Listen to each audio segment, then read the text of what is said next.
Merci. Jacques Krabal. Oui, Madame la Présidente, Monsieur le Président, monsieur les chercheurs, je ne comprends pas cette polémique sur le calendrier que vous avez déterminé.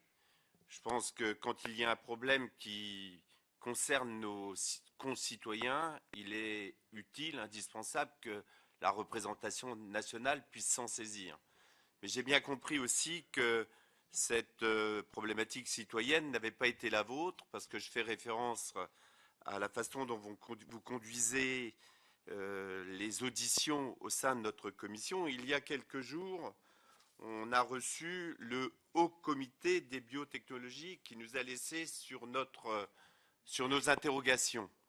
Donc, je pense que moi, je tiens à vous remercier et à vous féliciter d'avoir organisé ce débat.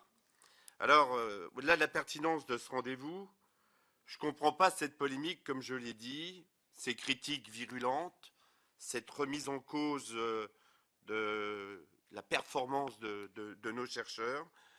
Est-ce que cela voudrait dire, ça s'est exprimé un petit peu de cette façon-là tout à l'heure, est-ce que si ça avait été à l'inverse, nous serions confrontés à tout ce débordement, cette virulence, si on avait démontré que les OGM devenaient tout d'un coup non dangereux?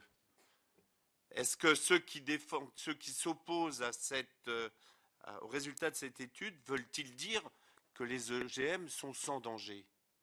Moi, je pense qu'aujourd'hui, compte tenu de ce qui s'est déjà exprimé au cours de multiples auditions, nous ne pouvons plus continuer d'accepter que nos concitoyens en grand nombre, les pourcentages sont donnés, puissent subir des agressions dans leurs chairs humaines à travers des maladies. Qui n'a pas autour de soi des parents victimes de cancers, de tumeurs qui arrivent, dont je ne sais où, et même les fœtus aujourd'hui.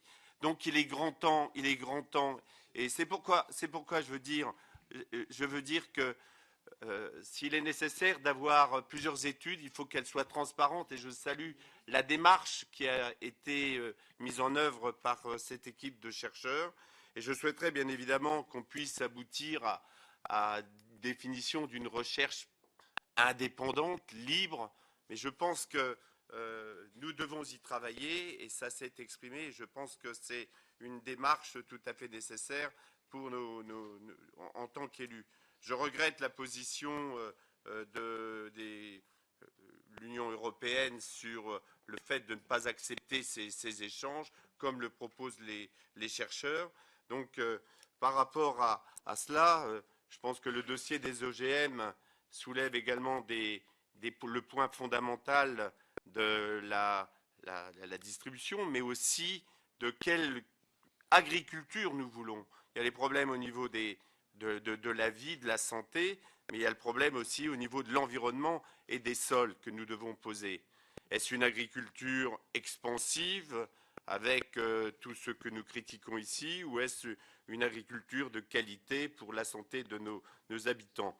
Donc, moi, voilà ce que je voulais dire. Au-delà de la controverse scientifique, je souhaite que nous puissions aller plus loin.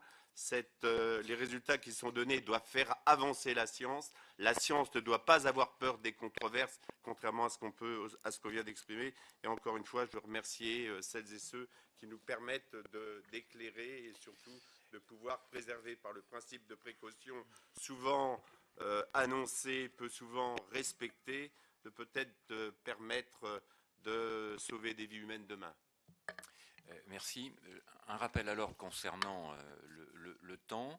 Je vais passer les derniers intervenants, mais si vous pouviez donc limiter votre temps de parole, puisque le professeur doit partir à 20h30.